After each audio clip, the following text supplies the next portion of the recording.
been a rough battle for them so far. I mean, they had a hard-fought game just to even beat TK in game number 5. I can't imagine Epsilon's going to be any different for them, you know? No. Oh, they're not going out without fight, that's for sure. Big match here, man. What are you thinking about S&D? I think S&D should go to EnVyUs. EnVyUs' strategies in Search and Destroy has been something which has blown my mind. Ever since I was watching him in the CoD League, I remember I went to a listening and I could hear Rambo. And Rambo was just giving just some of the most impeccable call-outs. It was incredible. And he was saying, Study, I want you to push in 3 seconds. 3 seconds later, Study pushes, picks up a kill. It blew my mind. It was like he was a psychic. I had absolutely no idea what I was listening to. So can Epsilon compete in the Search and Destroy category? Don't get me wrong. They're a fantastic S&D team. I expect to see Flux and Tommy step up massively for the Europeans. But can they hang in there against EnVyUs?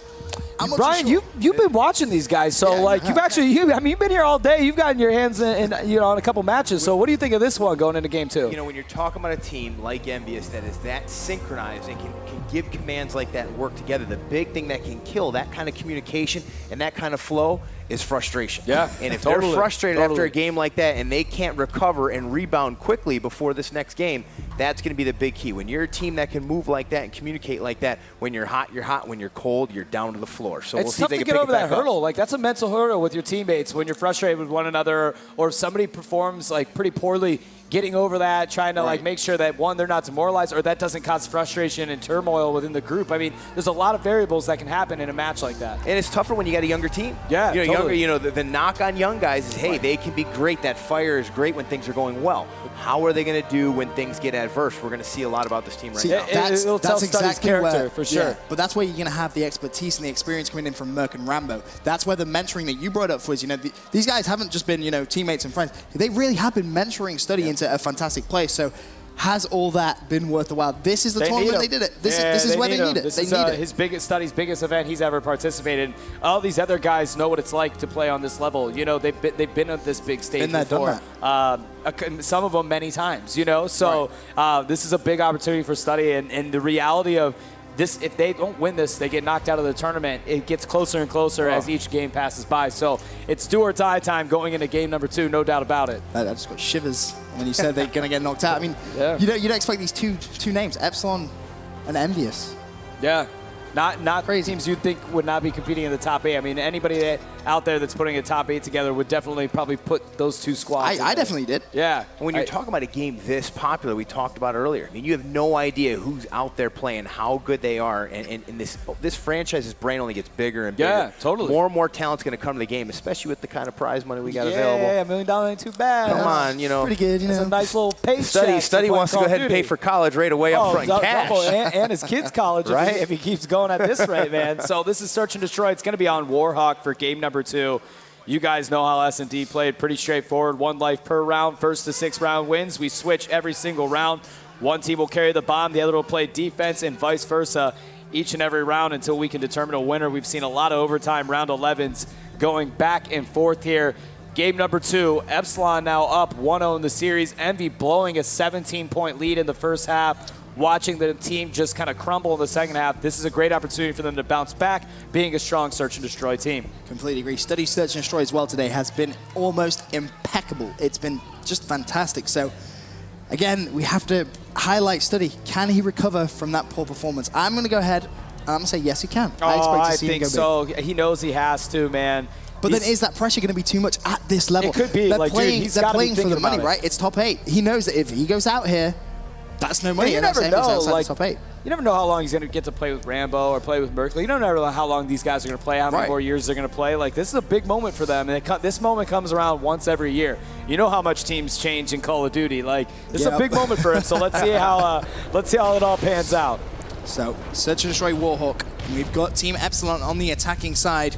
Judd, he's going to be the designated bomb carrier, and I'm already intrigued as to exactly what Tommy's thinking there. He's pushed down that left-hand side, just going to try and see if he can get a pick. And if he can get that pick, we may actually see an Epsilon rotation. I want to see if he's actually spotted that player. He has indeed. And EnVyUs, too wise. They know no way are we going to peek back and challenge that. So let's go straight. Oh, actually, I say that, He's getting challenged. Tommy's having a sneaky little peek, and he's going to pick up that kill. That was a very strange challenge, I'm not going to lie. Did not expect to see him challenge that. And Tommy's going to get the second kill here as well. And now they think that there might be an A push going on. However, actually the two players are still posted up looking into B, so I don't think Tommy fooled anybody by being over there by himself. The bomb is going to go down at B at the hands of Jerd. He's going to get taken out by Study there, who moves in and knock him off right before he gets the plant in. And if they can make one more kill here, Tommy's going to actually do a nice cleanup on Study from the post office. He has the last play to his right-hand side. He's going to get the ace as well. Wow, the ace from Tommy. Tommy kicking it Good thing you were on Tommy the whole time. See, I'm not too bad at this whole driving thing, right? I ain't even mad at it. When we're out there doing the real thing, this is what we call getting ghosted right there. That was beautiful work. Yeah, he one-man army right there, dude. Ooh, well, that's the thing that Tommy can really bring in Search and Destroy, that just brilliant gun skill matched with just intelligence. It really is a lethal combination. And now you've got EnVyUs on the attacking side. They need to reply and tune. It's Study on your screen. See if he can try and continue his incredible set. But look, oh, Fwiz, look at this push. Look at this push from Epsilon. They basically said, guys, you want beat? Go take it. No big deal. We're all going to push down the left-hand side. Study's going to be screaming that call out. He's going to be so confused. And Swanny's going to get the kill. Yeah, they just absolutely rushed him on the flank. Study was covering the flank. I don't think he ever expected 4 people to be coming down the flank. This is a very interesting strat. Good call, Benson, on seeing it come and unravel as they were not expecting. However, they did combat it a little bit. Rambo was able to take out Tommy. So it's Swanny and Flux for Epsilon going against Rambo, Nameless, and Merc. Merc does have the bomb. And they're actually in a decent setup on B. And that was just going back to that play. Fantastic. Completely caught Envy by surprise. They would never have expected Epsilon to do that at this level. And it's those kind of plays which are high risk, high reward, which you need to do if you want to place in the top 8 of the Call of Duty World Championship. Totally. As Swanny still on your screen, just sees someone in the distance. Fantastic accuracy once again. That's going to turn into a 2 versus 2. Merc and Rambo, the Team EnVyUs veterans, up against Swanny and Flux. Let's see how this one pans out. It was a crazy start to this round. Let's see how it's all going to finish. We'll know here in 32 seconds.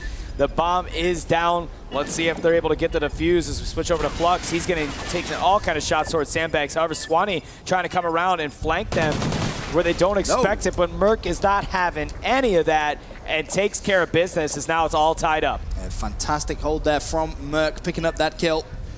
And he's going to see it from his perspective now. Just peek to the right. Swanny actually had first shot there, so Merc, you know he's got good accuracy when he can outgun someone when they get first shot. That's the matchup we've been waiting for.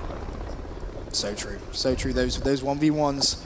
Who's going to pick him up? Swanny just looks so good right now, but got to keep your eye out for Tommy after that sensational first round he had. Can he try and do something similar again on the attacking side? This time he's going to go up top. Maybe just playing a little safer this time. It's a good spot because people actually like to camp right next to that car and get, water tower, so you can pick somebody off. So I like where he's at, just kind of waiting out. Sometimes I do that too. You pull the knife instead of switching out your hybrid there. And let's see, he's going to be the guy watching the flank right now as they make a push in for B. Jerd is your bomb carrier, getting the bomb down in the back left corner there. And he will get that off. At the same time, Merc gets taken out by Swanny as the bomb is going down. So a 4v3 situation favorable for Epsilon. Yeah, the pressure now on Team EnVyUs. Let's have a look at their perspective. You've got Rambo Ray on your screen. He has Nameless and he has obviously the Young Gun Study still alive. But time is ticking away. 25 seconds left, and just in the blink of an eye, Rambo's left. Last man standing. He's going to have one in front of him. Doesn't pick up the kill. Tried to run away. I think he may have thought he did enough to kill him. Wasn't to be, though. And that's just one of those awkward moments in Call of Duty. Happens to me all the time, I'm not going to lie. you think you got the kill, and you start to run away, and next thing you know, you've died. You're down. Not a good feeling. It happens to everybody. We've seen it happen a couple times here in this match already. There's Epsilon just trying to stay cool, calm, and relax, focus on each round. And then same thing for Envy. These teams seem very similar in emotions right now as Epsilon's taking the lead here, 2-1. Oh, the push again from Epsilon on the defensive side. It's a 4-man rush. Merc's going to say thank you very much. Fool me once, shame on me. Fool me twice, shame on you. 2 players down for both teams. Rambo's going to... Wow, he didn't actually clean that up. I know. I was surprised, too. It looked like he was able to get it, but whoever that was did duck down. I believe it was Tommy there, as he is the last one up in a 2v1. Rambo, your bomb carrier for EnVyUs, trying to look to eliminate both Study and Rambo in this situation. Tommy in a gunfire takes out Rambo. Now it's going to be Study all alone. Tommy trying to fire some shots to the fence, not able to connect. and going to backpedal a little bit because it's up to Study to acknowledge Tommy here, either by planting the bomb or going and attacking him. Well, you can see that mini-map. The gunfight could happen any second. He's going to see him up top, and Study may be in some trouble because Tommy's going to recognize that if he hasn't seen him on the left-hand side, he can only go one way. And for his that way is just straight towards the A bomb site, but I think he's going to go for the safe rotation. 30 seconds left. Bomb's gone down, so realistically, Tommy now needs to just be rotating straight across. He's got to go quick. I mean, he's got to go quick. You know, he's running out of time. You have 35 seconds, 7.5 are allocated to defusing right alone. So, I mean, you've got to go. And he knows that. It's going to be tough for him, especially with the setup. Study's in a good spot back there. He's giving away his position there. He did give away his position just shooting through there. I'm not sure what, if he thought he was going to get hit markers or whatever on it. And now you've got Tommy on the bomb. Let's see. Oh, he's going to get the kill! No! Study! 7-1, Tommy. He just got to buy time there. That was Study, wishes he could have that one back. He knows he made a mistake because, honestly, that was just really well played by Tommy, too. But Study just having to buy some more time there. Could have waited a couple seconds to see if they were defusing it. Inexperience. And tough break right there for him. And really unfortunate, as you say, for just buy your time in that situation, right? Yep. Peek, lie down, don't challenge. He You do not need to challenge. 3.5 more seconds, 4 seconds, and exactly. he would have been all right. Oh, it's just unfortunate stuff coming in from him. As now, Epsilon on the attacking side. I'm really intrigued about that defensive strat, though. Just a 4-man rush from Epsilon. It's catching out EnVyUs, and I think they may be getting just a tad confused, and I'm waiting for EnVyUs to reply in tune, and they kind of have this round. They've gone for a bit of a rush of their own. It hasn't really worked, though. Rambo's been picked off for first blood from Tommy, and EnVy still in a pretty aggressive stance on the map. I mean, you've got Nameless highlighted on your mini-map. He's in a gunfight at the back. Jerd didn't manage to pick up that one, though. Oh, close though, wasn't it? Very, very close. I'm actually quite surprised if Jerd didn't run out of like 2 more bullets there, then that would have been done for him because he had whoever that was in 10 locked down. However, that's 2 EnVy players down as Swanee's going to drop another one. Nameless and Rambo out of the equation for EnVy as it's going to be just Merc and Study and a 4v2 situation. Jerd going to plant again on that back left, but he gets taken out by Merc on the flank. And Swanee going to call out Merc, take care of business, and leaving Study all alone yet again. But this time, it's a 3v1, and he gets stuck by Tommy Semtex. Tommy may well be having the search and destroy Study of his is going life. to see Tommy in nightmares, man. He really is. It's been a couple of times where they've had that 1v1. 2 back-to-back, too, man. I mean, he stuck him. Oh, wow. Doink. Yeah, that's oh man. That's just unfortunate. 9-1, too. Well, he's a very worthy opponent right now in Tommy. Oh, absolutely. Tommy, one of the best players in Europe, and he's playing like it right now. the world, too. Oh, definitely. That's the big thing. You know, especially on this stage. You know, you're taking on Team EnVyUs, one of the best teams in the world. You know, so you have to be considered as one of the best players in the world if you're able to do that. Absolutely, and not to discredit Swanee, it really has been the Swanee and Tommy show as they are putting up the bulk of the numbers, 16-3 for their squad, as Jerd and Flux are only making up 3 and 7. So really, it's kind of been their show for the Epsilon squad. And again, Epsilon rushing on the defensive side. This time it was a 4-man rush straight towards B, and you can see the effect it's had. Mercs basically said, all right, we have 0 control of the B site. I know they 4-man rushed. I'm rotating to A. Has the support of his teammate Study. Now, Study's going to have a very important pick here. On that left-hand side, it's going to be Tommy. So it's that 1v1 once again for the 3rd time in a row. Who is going to potentially win it? Tommy's going to see him, and Tommy's going to get the kill again. That's going to leave Merc in the 1 versus 2. Yeah, again, Tommy kills Study for the 3rd round in a row here. He's also got 7 consecutive kills, Tommy does. He's 11-1. That's pretty good. I don't know how you can stop him right now. Maybe right here. Oh my jeez, dude. God. I'm having trouble processing how beastly Tommy's going right now. 12-1. To do it in a competitive match or a scrim or even an online tournament is impressive, let alone when you're doing it at a world championship in an international match. A loser's bracket. If you lose, you go home. Yeah, talk about playing for top clutch. 8. Oh. Yeah. And it's not like his team, other than Swanee, is really contributing much. I mean, look, it's really, again, I said it before, but it really is just Swanee and Tommy. They're 19-3, and then you've got Jerd and Flux who are 3-8. You know, I think the big thing is though Tommy's just getting the kills. Yeah, it's not necessarily that it's hard when somebody goes squad one. Yeah, it's very hard to keep up statistically because he is just literally killing everything he sees. And is this a quick plant from Epsilon? It is. Jerd's going to get away with it as well, and that is going to catch EnVy with their pants down. They now need to be very aggressive towards that site because time is ticking away. Still yet to see anyone go down. You've got Tommy on that far left-hand side. He's going to be covering. Let's have a look. Can Team EnVyUs break the setup Epsilon have set up? Merc on your screens right now. is he going to be able to pick up any kills? And Jerd has actually played some good objective work, although might not have been putting up in the kill category. That was the second plant that was pretty critical to his team's success, getting it down quickly. And now Merc, knowing that he's got to move quickly to identify these players. There's 4 Epsilon players up. He's going to get taken out, and then Tommy takes out Rambo. And just chill fist bumps all around from Tommy. He's just chilling. Unbelievable, dude. 13-1, Benson. Dude, main stage, loses bracket. Who is this kid? Is he Nostradamus? I know, right? My His goodness. anticipation is ridiculous. Yeah, He knows where everybody is all the time. Nah, I hear you, man. It's true. Look at him. He's just chilling. He's happy with that. I know. You can see that he has that wry smile on his face. Where he's Yeah, but he's like, still so it's relaxed and like not letting that get. You know that there's the series ahead of him. They got one more game to win. Still, I like that he's still communicating with his team. Now, like super over the top, antsy because the job's not done yet. No, you know, of course. there's no reason to celebrate yet because they've got to win one more game. But I like that though to be relaxed like that. It looks like you do it all the time. When you go 13-1 and you're chill like that, it shows that it's not your first time. Zone, period, man. Another day in the office, right? Well, you can see some of the replays now. Some fantastic shooting from Swanee. Then Merc with that just impeccable accuracy there. And obviously going over to Jerd. This was when Rambo thought he picked up that kill, and Jerd was kind of like, why are you running away from me? I don't understand. And this was a huge play.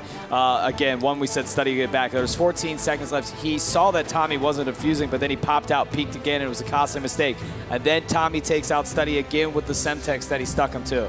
And, you know, taking the young buck to school. Yeah, a rough one for him, no doubt about it, as Tommy just being the veteran that he is, putting up the numbers, only dying once and adding 13 kills to it before it was all said and done. But now going into a game number 3, we've seen some matches here of teams going up 2-0 and then dropping 3 consecutive maps. So, you know, if you're Epsilon, again, knowing that stat, you can't be comfortable until it's all said and done. Oh, absolutely. Blitz is one of those game types where just things seem to change. It can turn a series on its head quite literally. And I'm really looking, this is where you need your Merc and you need your Rambo to step up, especially in Blitz. Rambo is a fantastic Blitz player. He was renowned for being just so sneaky in the way that he would go for the caps. He was one of the first kind of players that really realized that Blitz wasn't always about killing. Because, you know, in Call of Duty, you kind of sort of programmed to see a guy and you always want to shoot, right? That's the way that it is. But in Blitz, that's not how it is. Sometimes you can just let them go. Yep, it's true. So, Brian, I know you got to take off, man.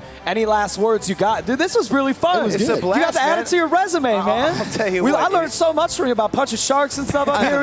Hopefully we taught you some stuff about Call of Duty, nerding it out up here. I'm telling you what, man. It was incredible, very complex. You know, just so happy for all the people at home that have been supporting the Call of Duty endowment. You know, with the text to give message that we've been putting out there for veterans to get jobs. You know, we cannot thank you enough.